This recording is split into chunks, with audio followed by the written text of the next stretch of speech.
All right. Good morning, everybody. I hope you're doing well. We've got our company meeting today. Sorry we had to push it back just a couple of days. It was supposed to be on Tuesday, but yeah, a lot going on this week. So I hope you're all doing well. If you have questions, comments, whether you're watching on Facebook Live or whether you're watching through the StreamYard link, drop them in. We will be monitoring comments on both platforms. So good morning to everybody that's on. Looks like Diana, Elise, Rhonda, Leo, Danielle, Brittany. Good morning, everybody. So let's dive in. So a couple of things I want to talk about today are starting off.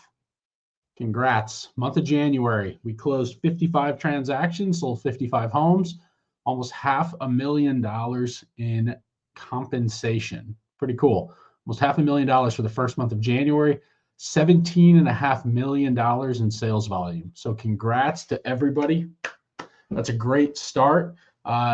February looks even better right now. So as we're rounding out kind of the month of February, it's looking even stronger than January, which means you guys are on fire. You're getting stuff done. You're selling houses and making things happen. So congrats to everybody on a really, really good start to the year.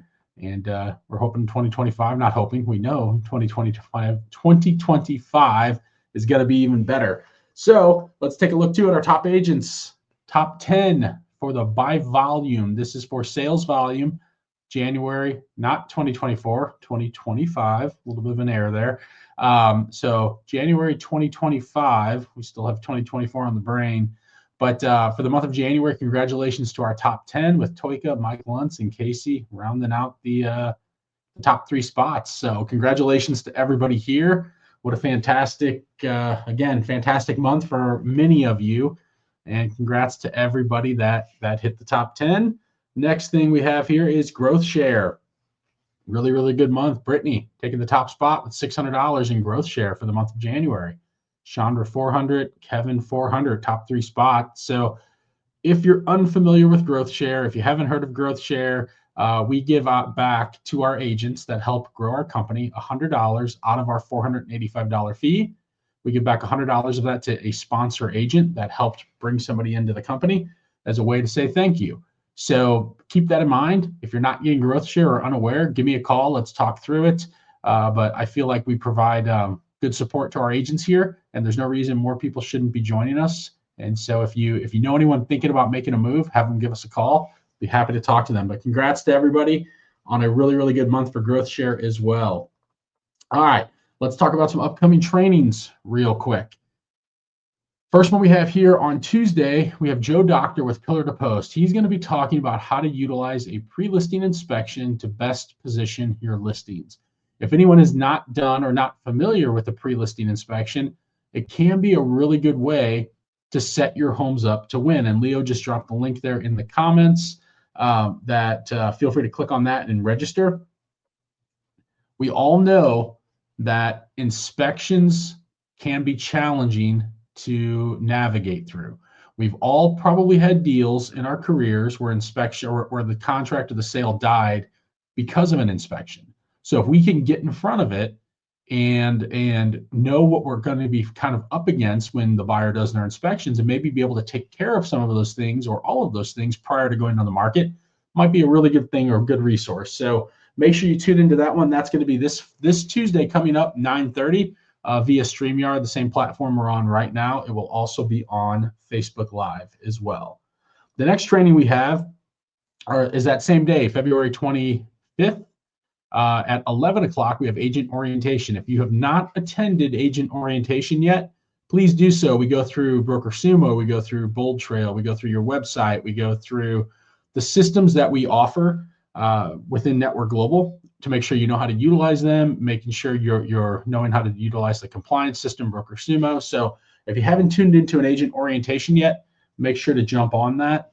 We cover a lot that will help you really get going with us. Wednesday, we have February 26th, Maria. She is a real estate investor and real estate coach within Network Global. She is going to be talking about multifamily real estate investing. So how to go about working with investors and helping them purchase multifamilies, what to look for, how to navigate that. Also, maybe you want to become an investor. maybe you're interested in owning multifamily real estate. I can tell you multifamily real estate can be very, very lucrative. You can have you can have high cap rates on it. They can produce good cash flow. So I speak from experience with this. Now, multifamily investing can be a fantastic tool, whether you're looking to invest yourself or looking to help investors and build that out as one of the pillars of your business. Highly recommend you jump on this. That's going to be Wednesday, the 26th at 9:30. Leo is dropping in links for every training here that we're doing. So make sure you click those, make sure you register. Next one, we got a busy week, script practice. Thursday, February 27th, script practice, 9:30. So we are going to be diving into the Network Global script book that we offer. If you're not familiar with our script book, go to networkglobalagents.com, click on the Agent Quick Start Guide, and there is a download button for our script book. We're going to start working our way through that script book. So we're going to start throwing more frequent script practice on the calendar. I understand script practice is uncomfortable. I understand script practice is can be intimidating. You know, I was the guy when I first started having to script practice that would run out of the room and fake a phone call. Hey, I got a phone call. I'm going to take this. Or I didn't. I just didn't want to script practice. I was uncomfortable. When I started to understand the importance of scripting and started really taking it serious, and I started doing daily script practice. Monday through Friday, I would script practice. I had a script practice partner. When I was running our sales team, the Net Group, we would script practice every day. We would test out of scripts. Scripting will make you a very polished, very educated, and you'll sound like a very professional realtor when you really dial in your scripts. You know, and so I'd challenge you, if you're nervous about getting on this, for one, you can leave your screen black. All right, it's going to be Zoom, so you don't have to turn your camera on. You can leave a black screen with your name. You don't have to participate. You can just observe. But I would also challenge some of you, let's participate. Let's dive in. Let's be a little bit vulnerable. That's how we're going to get better. When we first start scripting, we're all terrible at it. All right, no one's naturally just gifted and fantastic on scripting because it's not natural. But the more you practice it and the better you get, the more confident you're going to be, the better you're going to do on your appointments, the better you're going to do working with buyers, working with sellers, and the more houses you're going to sell, the more money you're going to make. So Thursday, February 27th at 9:30, dive into scripting. Sherry said that really helped her. Yeah, awesome, Sherry. Appreciate it. Please jump on. This will be a Zoom, so make sure you tune into that, and we're going to run through some different scenarios and start working through the script book. All right, finally, Friday, busy week again. Friday, our book club, Fanatical Prospecting by Jeb Blount. If you have not read the book, you still have time. We still have about 8 days, I think.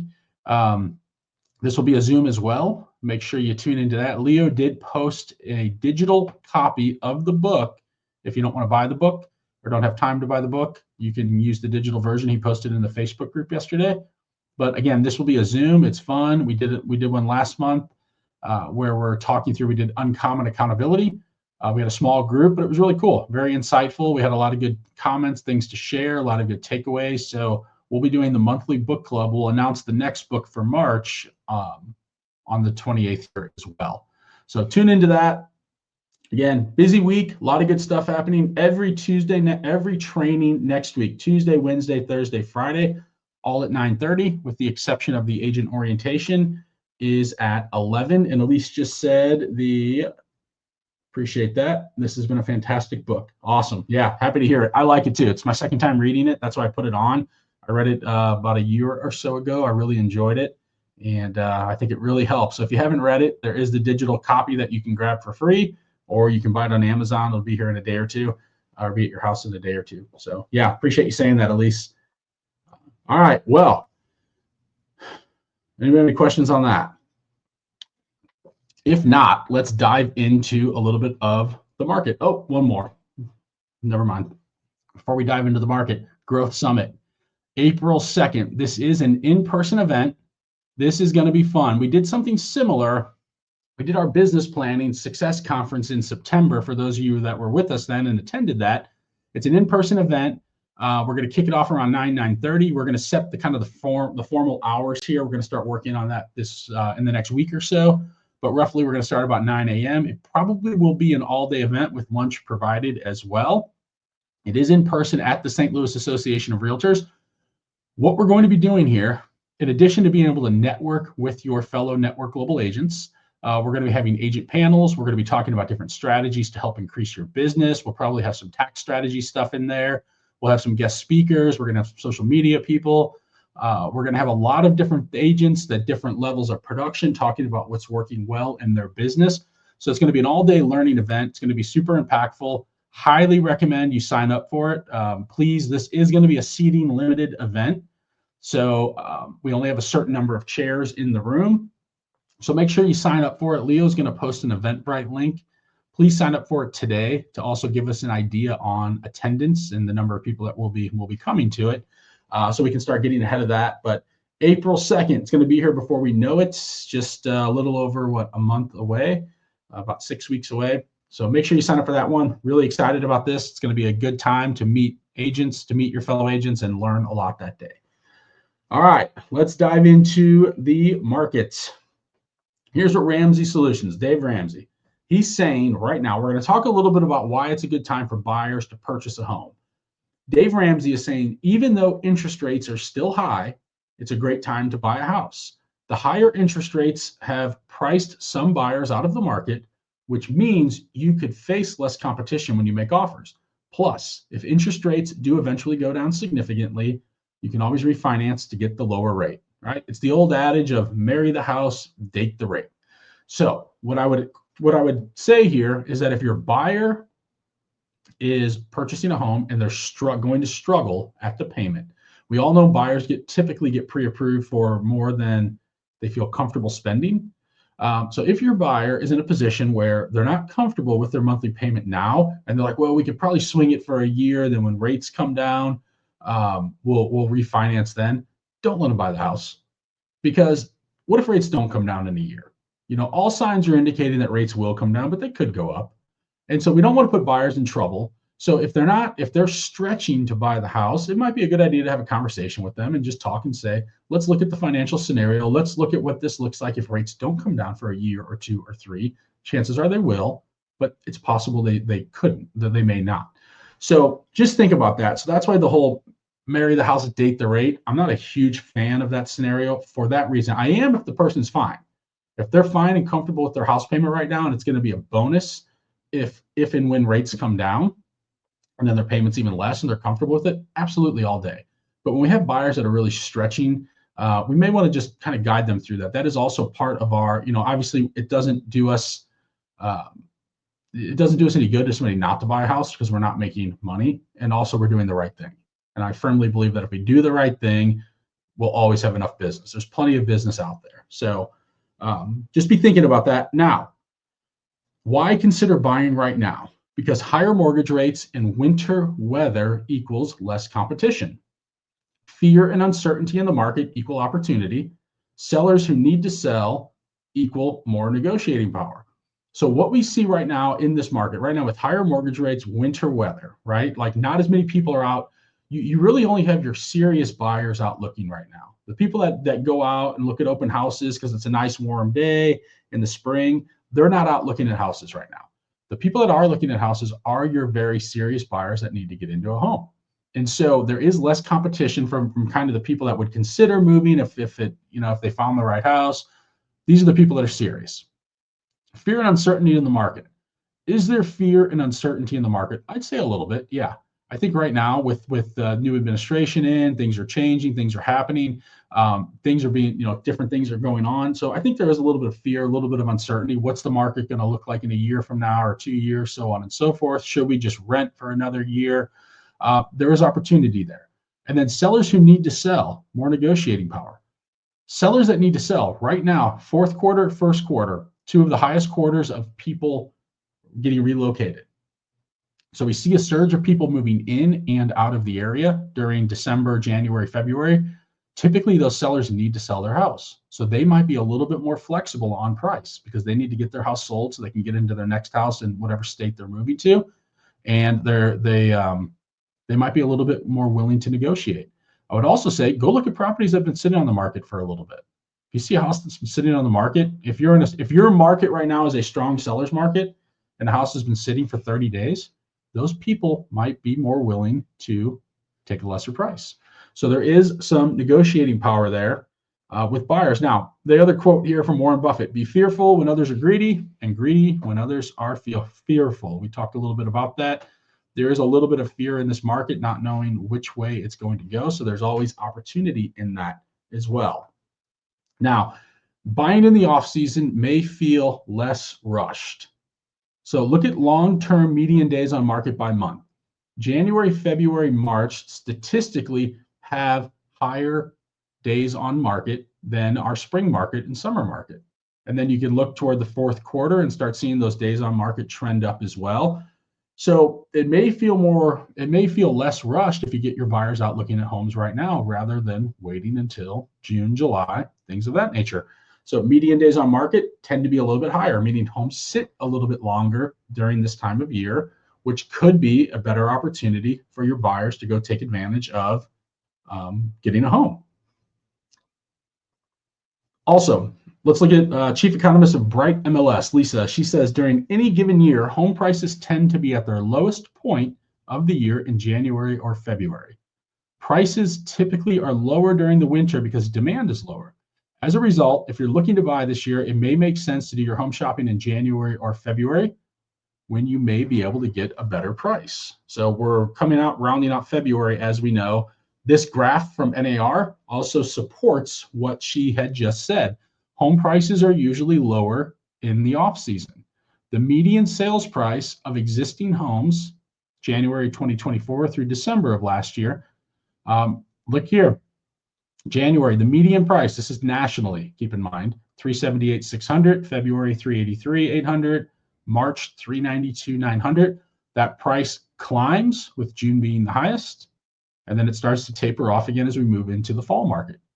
So just keep that in mind. Prices are generally lower in the off season. So if I have buyers wanting to buy a home and I'm talking to them about let's wait for the interest rate to come down, I probably shouldn't be doing that. If they're comfortable with their monthly payment where the interest rate's at today, let's get out and start finding some houses now. Let's go find a home right now because there is less competition at the moment. Now, between 2010 and 2024, according to home price data across Bright MLS service area, home prices are an average of 15% lower in January and February than they are during the month of peak home prices. In most years, home prices are highest in June. If we go back to our slide here, that correlates pretty accurately with last year anyway. Highest price, median price was in June. So again, let's take advantage of this market we're in right now and get buyers out. Now, here's a stat that I really like to see. NAR says that 51% of all buyers are also sellers.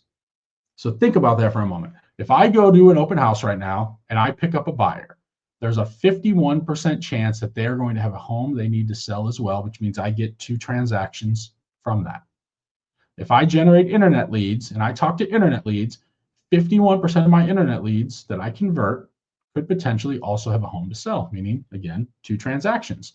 So I would be looking right now and saying, okay, if my goal is to sell 2 houses a month, if I convert 2 buyers per month, chances are one of them will also have a home to sell, which means I'm going to get 3 transactions now a month. So be thinking about that. I think that's the one thing I think when people work internet leads, when they do open houses, they're so focused on helping them with the buy side that they lose sight and even asking that, do you have a home you would need to sell prior to purchasing? Yes, we do. If they say, yes, we do, that conversation needs to shift into a seller conversation then. Are you familiar with, or are you aware with what your home is worth in the market today? I'd be more than happy to put a pricing analysis together to share with you exactly what's selling in your neighborhood and what I feel your home could sell for. Think about that. 51% are also needing to sell a home. So what a fantastic opportunity. That's why I used to work a lot of internet leads. Team did as well. Fantastic opportunity to pick up buyers, but also pick up sellers and buyers. So keep that in mind as well. 51% of the buyers you're talking to will also have a home to sell. So just keep that in mind. Now, the average homeowner with a mortgage now has $319,000 of equity in their home, of which $207,000 is tappable. What does tappable mean? It means between the percentage, if you did like a cash out refi on your home, of what the bank will give you compared to the equity you have, about $207,000 of that equity is available for homeowners to use. It's a big number. It's the most equity we've ever had, I think, in the history of our industry. So the average homeowner with a mortgage now has $319,000 in equity. Think about your own home. How much equity do you have in your home right now? Is it a lot? If you've lived in your home for quite a while, chances are you probably have a lot of equity. If you purchased your home prior to 2020, chances are you have a substantial amount of equity because of the amount of appreciation we've experienced over the last 5 years. Now, NAR and CoreLogic say that nationally, the average homeowner equity remains near a historic peak at over $311,000. Over the past decade, the typical homeowner has accumulated over $200,000 in wealth solely from price appreciation. A typical homeowner accumulated $147,000 in housing wealth in the last 5 years. It's a lot. For the third quarter of 2024, the U.S. homeowner gained approximately $5,700 in equity during the past year. So why am I even talking about this? Well, for the simple reason that if we have buyers right now that are saying, well, we want to wait for rates to come down, they are missing out on price appreciation. Think about this. Who would have bought, knowing what you know today, who would have bought a home in 10 years ago? Everybody, because it would have been, like, think about that. If you look back and say, I should have, we all say we should have. We should have bought. If I knew what I knew now, I should have bought 10 years ago. I should have bought 5 years ago. Chances are 10 years from now, you're going to be saying the same thing. I look back at 2008 when we had the foreclosure crisis, and I say, if I knew what I knew now, I would have found as much money as possible to buy as many properties as possible because everything was super, super cheap. Well, you fast forward to today and you fast forward to 10 years from now, we're going to be looking back at this market and saying, I wish I would have bought. I wish I would have bought. I wish I would have bought sooner. You know, for me, I bought a house 2 years ago. Yeah, it would have been great to buy this house in 2019. I would have a lot more appreciation. I still have good appreciation in it now, just from the 2 years I've owned it, but it would have had a lot more. And so we always look back and say, I wish I would have. Well, let's be the people now that take advantage of the market that we're in. So home prices, we know, are continuing to climb, meaning we're going to gain more equity in our homes. This is the information we need to be passing along to our buyers. Here's the other thing. People are staying in their homes longer. The median seller tenure in a home, price percent distribution, all sellers. So this is an NAR source as well. If you look at prior to up until 2008, 6 years was the average amount of time people moved. After 2008 foreclosure crisis, people had to sit in their homes longer to recoup the equity that they potentially lost in the housing crisis years. And we're averaging now closer to 10 years, or the average 9.3 over since 2009 to 2024, with 2021 being the lowest of the last 14 or so years at 8 years. Why was 2021 lower? Because rates were very low. So it made sense for people to move. Rates at 3% makes sense. Let's get out of here. Let's go into that bigger house. So let's do it. It just makes sense. So keep in mind, though, people are staying in their homes longer, which is also allowing for more of that equity build in their homes because they're just sitting in their homes longer. Percent change in home prices. This is one I thought was cool.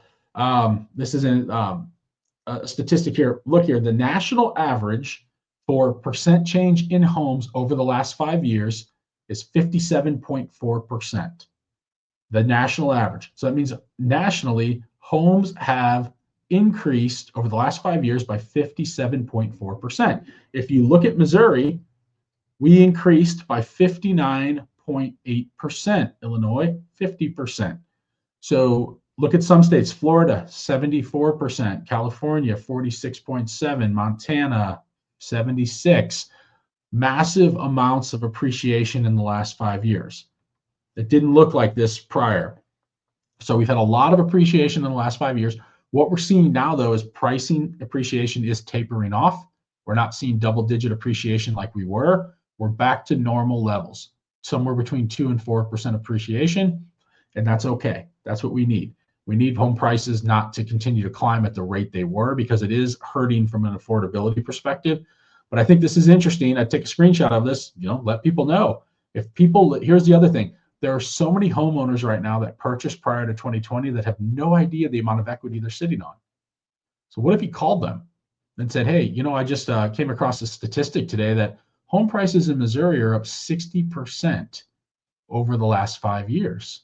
I'd be more than happy to send you a market analysis and just share with you what your home's worth. No cost, no obligation whatsoever. Just give you an idea of what you could sell your home for if you wanted to in the market today. Simple call, easy way to let people know. I promise you, people will be surprised to find how much their homes are worth. There'll be a lot of people like, oh, I didn't think I could sell for that. Seriously? Maybe it turns into a listing appointment. Maybe it turns into a sale for you. So just be thinking about that. Stuff to share with your clients. Here's the percent change in home prices since 1991. 289% in Missouri, national average 321%. So when we look at this and we say, should I buy now or should I wait? I think the answer is always buy now. I do. I think it's buy now. If you can afford to do it, buy now, because you're going to get appreciation. You're going to get the gain in your property. If rates do come down at some point, you're going to be able to refinance and get a lower payment. But if I'm renting, I'm not getting anything, right? And keep in mind too, like I liked renting. I was a renter for 4 years maybe. I enjoyed it because it was easy. So I think for some people, it's just whatever season of life they're in. For me, it was I like to travel a lot, go out of the country a lot. I could shut my door, not think about it, and be gone. I knew exactly what I was paying each month, and I knew what I was getting for what I was paying. I wasn't gaining anything. I was just giving money away. But I enjoyed it. At that time in my life, I had a gym, a pool, all that stuff. Like it was cool. I enjoyed it. So keep in mind, renting is for some people at certain seasons of their life, but from a perspective of equity and net worth, I think it's always smart to own a home. Homeowner equity gains year over year. In the last year in Missouri, we got $4,000 equity gain. 5,700 was the national average. With some states like Illinois, equity gains went way up. Some states went down, but overall, average homeowner or national average of a homeowner gained for $5,700 in equity in their home over the last year. So again, another screenshot you may want to share with your clients. Americans sitting on tremendous equity. Look at this real quick. 68.3% of people have paid off their mortgage or have at least 50% equity at the end of last year. 68.3% either paid their house off or have at least 50% equity. That's the biggest it's ever been. So if you look at the blue here, 29% mortgaged homes with less than 50% equity.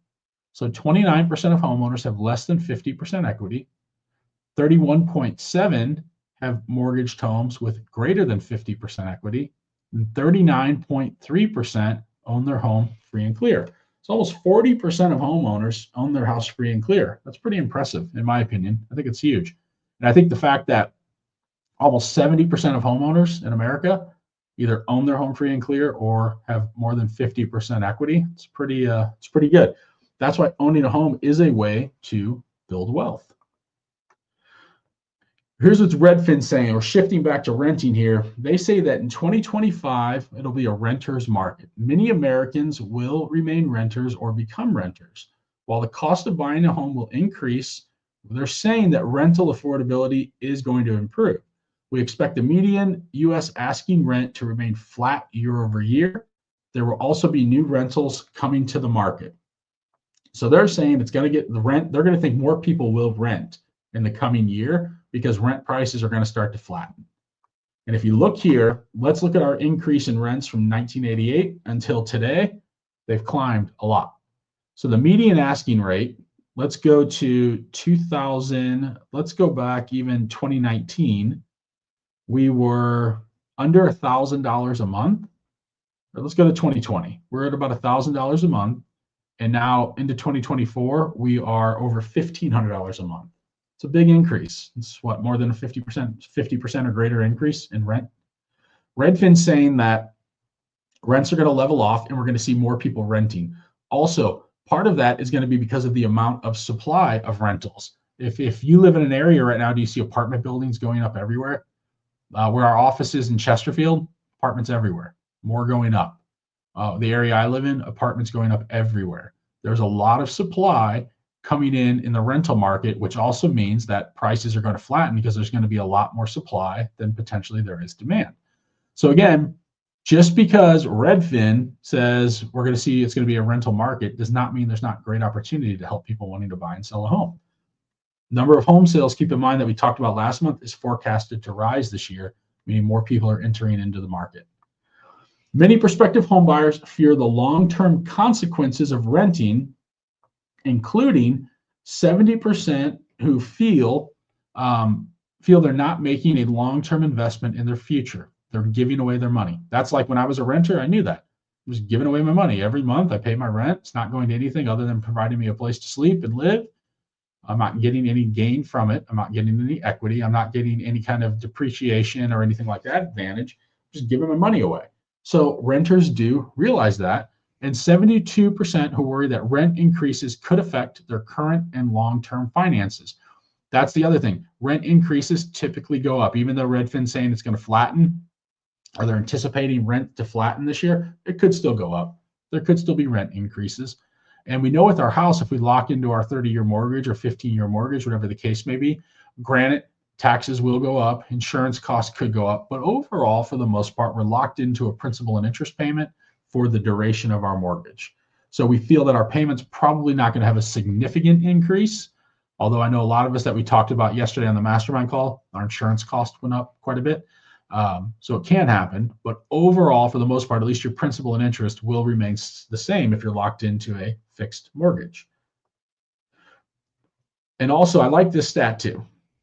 America's opinion of best long-term investment. 36% of Americans think real estate is the best long-term investment.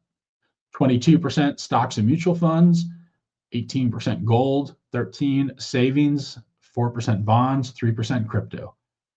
36%. Now, I was in a meeting with Goldman Sachs advisors, and they were saying how the market and their strategies for stocks, mutual funds, et cetera, outpace and give greater returns than real estate. Because they say on average, the 4% appreciation, that's like we're getting, 4% return, if you will, where they can beat that and get us a 10, 12% return, so on and so forth. So from that one perspective, yes, investing your money into a stock or mutual fund rather than investing into real estate would make sense. But they left out a key piece. When we own real estate, specifically investment properties, they didn't factor in depreciation and bonus depreciation and how much we gain from depreciating property and the advantages we also get from a tax perspective when we're able to write things off by owning real estate. So when you factor all of that in, real estate is by far a significant better investment vehicle, in my opinion, because there's so many more advantages to owning real estate than just sinking my money into a fund and letting it grow. Now, I'm not saying don't do that, because you put your money, if you're an avid saver, you need to be saving and investing wisely. I think it's really important to build wealth through multiple vehicles and not just solely on one. So I do have, I have an IRA set up, things of that nature, and I also own real estate. So I think it's a good advantage, and I think America's opinion here of 36% thinking it's the best long-term investment is a good one. And so I highly think that everybody on this call should be thinking about, how do I go own real estate? Or if I own real estate, how do I go get more? And if I don't currently own it, what do I need to do to start looking into becoming an investor to get depreciation, to offset my income tax, to pay less in taxes, and to get the upside of cash flow and positive appreciation on the property? So I just think this is interesting. I think that's why we're in such a fantastic industry as well, because every person you talk to either owns a home, wants to own a home, or wants to invest in real estate. One of those three typically.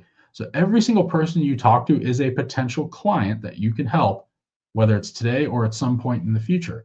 So everybody loves real estate. Everybody loves talking about real estate. Everybody I talk to has the intention of either wanting to be an investor or wanting to own another home or whatever the case may be. So what a good industry to be in. Now, NerdWallet says many Americans are discouraged with the housing market, according to NerdWallet's 2025 home buyer report. Ninth of its kind, still an ambitious share of Americans are ushering in the new year with optimistic plans to buy a home. Absolutely, people are discouraged. They've been coming off the market the last few years where it's been really, really difficult to buy a home.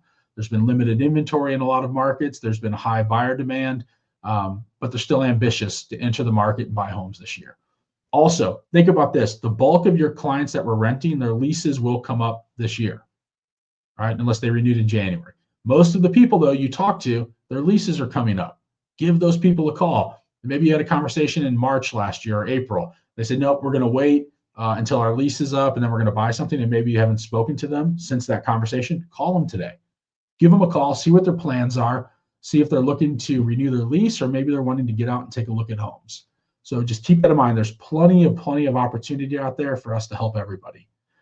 Record percent of Americans are planning to buy a home this year. This is one I like. The share of people hoping to buy a home in the next 12 months is greater than it's been in the last 5 years. 15% are planning on entering the market. This is of our population of the US. It's a lot of people. 15%.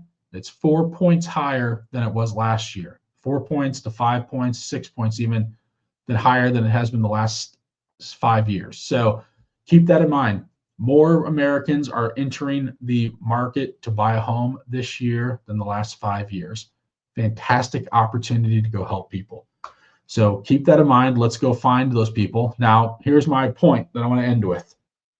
Because we know this, because we know there are more people entering the market right now, because we know that so many sellers are sitting on a tremendous amount of equity that they can utilize to their advantage. Maybe they utilize the equity in their home to go buy an investment property and get some additional passive income or cash flow.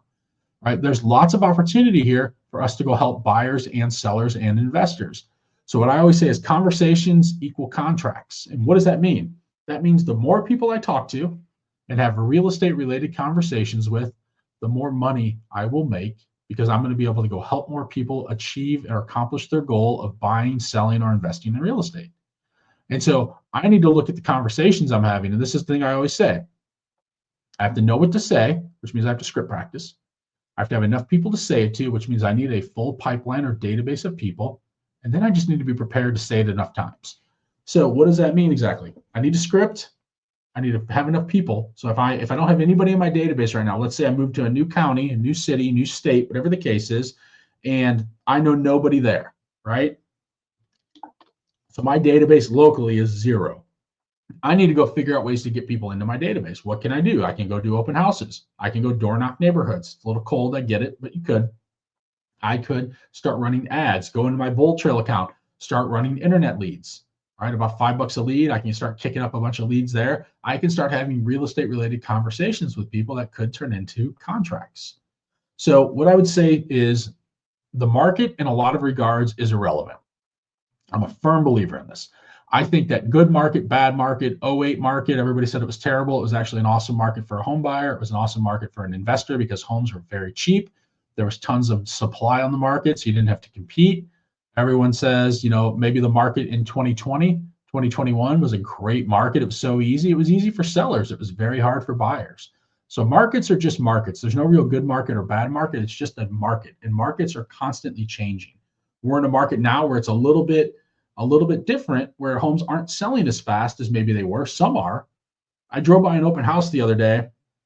I was driving through a neighborhood, and there was a home priced under $300,000 in an area that I live in, and the line was out the door for people to get in. There's probably 40 cars out there. So that home definitely got more than one offer on it. So keep that in mind. It's just a different market. Some homes are sitting, some are selling immediately. It's kind of a confusing market, but what I know at the end of the day is if my business is slow right now and I don't have enough business, I need to look at what have my activities been over the last 60 to 90 days. And if I wasn't plugged in like I should have been, that's probably why my business is slow. Maybe I took my foot off the gas at Thanksgiving. Maybe I took my foot off the gas at Christmas. Maybe I had a lot of family and friends in and things like that, and I slowed down. That's okay, but now it's time to ramp up. I often talk to agents too. They're like, yeah, I need to get back to doing open houses. When I was doing open houses, I got a lot of business. Or I need to get back to calling expireds. When I used to do it, I used to take a lot of listings and I just kind of quit doing it. Well, what if we didn't quit doing it? What if we continued to do it every single day consistently for the next 5 years? We could probably have a massive, massive business. So keep that in mind. If my business is slow right now, I need to go look at how many conversations have I had, real estate related conversations. And if the answer is not many, we need to increase that. Could I go make 5 real estate related conversations today? Could I pick up the phone and call 5 people? Could I make that follow-up call maybe I've been putting off that I know I should call them and follow up, but I'm kind of nervous because I'm not sure if they're going to say yes or no. And just call them. Don't worry about it. Just call them. Whatever the outcome is, then call the next person. And if they hang up and say, I'm not interested, call the next person. and the next person. And if you do that enough times, somebody's finally going to say yes, and you're going to go list a property or help them buy a property. So I hope that helps. Conversations. Real estate is a contact sport. We've got to talk to a lot of people. The more we talk to, the more business we're going to get. So that's all I got for today. I hope it was helpful. I hope these market updates are helpful, but I see good things happening. I really do. I'm very optimistic about 2025. I do think interest rates will come down. I think we're seeing more people come into the market to buy homes. I think sellers are still sitting on a lot of equity, and so they're going to be happy with the amount of money they're getting for their sale price. And it's going to be a really good year for a lot, if not all of us. And I see here, Vince says, let me see here. You're right. Our job is to find the people with real estate needs, no matter what market. Like you say, talking to people and knowing what to say, scripts, or how to find them. Absolutely. Yeah. Thank you, Vince, for kind of reaffirming that. It is. At the end of the day, if I do my job and talk to enough people every day, I build my own economy. What do I mean by that? I mean that the outside market is irrelevant to my business if I have a strong enough pipeline. If I talk to enough people, and here's the thing, I say we're in sales. We're in sales, but we're never going to sell somebody on the idea of doing something that's not the right thing for them. Like, I'm never going to sell somebody's like, no, I don't want to move. And I'm like, you have to move because I need money. Right? Like, no, that's not sales, right? That's just being a bully. So what I mean though, is we need to have enough conversations with people to find the people that do want to move or do want to sell or do want to invest in real estate. And then we need to sell them on the idea of working with us, right? That's our sales tactic, is we need to sell people on the idea of wanting to work with us because we are the best option to help them achieve their goal. And so part of that is getting really good at your scripts and sounding really polished. Before I knew my scripts, I would go on appointments and I'd say, and they'd ask me a question. I'd be like sweating and I'd be super nervous and I would be, and then once I really dialed my scripts in, it didn't matter what they said or what objection they gave me because I knew how to handle it. All right. And then it just became more of a fact-finding mission. I would ask questions and I would be able to listen. Where prior to knowing my scripts, I would ask a question, they would be responding, and I would be so focused on what am I going to say next that I wasn't even listening to what they were saying. And so I think that's super important as well.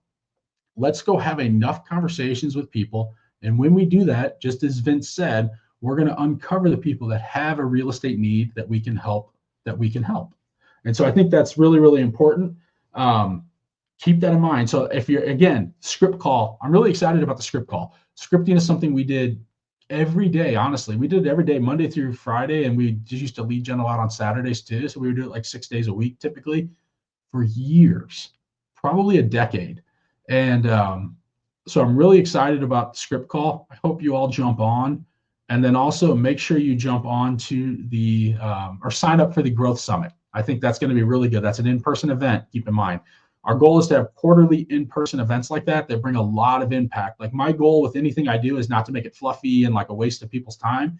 It's let's make it impactful. Let's make sure people walk out of there with good information that they can implement into their business. We're going to have a good guest speaker lineup as well. And good agent panels too, with agents talking about what's working well in their business. So please make sure you sign up for that.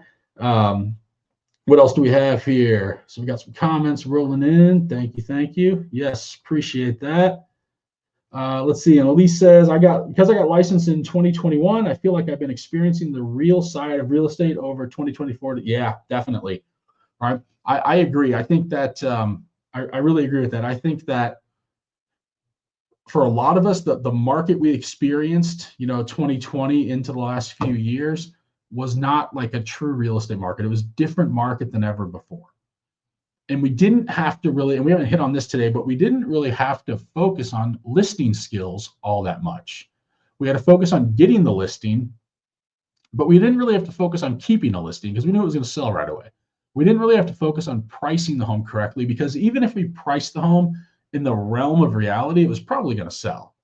Money was very cheap, so people had no problem paying way over asking because the interest rate was so low. It didn't affect their monthly payment to go up 30, 40, 50 grand, a whole lot. And so I agree with what Elise just said there. And I think now is the time for us to be able to really hone in and develop our skill set to become a well-rounded realtor, a very well-rounded realtor. A lot of you experienced how to become a very, very excellent buyer's agent because you had to get very creative with structuring contracts and deals to get them to work. When you're competing against 12 other offers and 5 of them are cash and your buyer's an FHA buyer, how do you get creative? So you had to get really creative in structuring those offers to help your buyers win.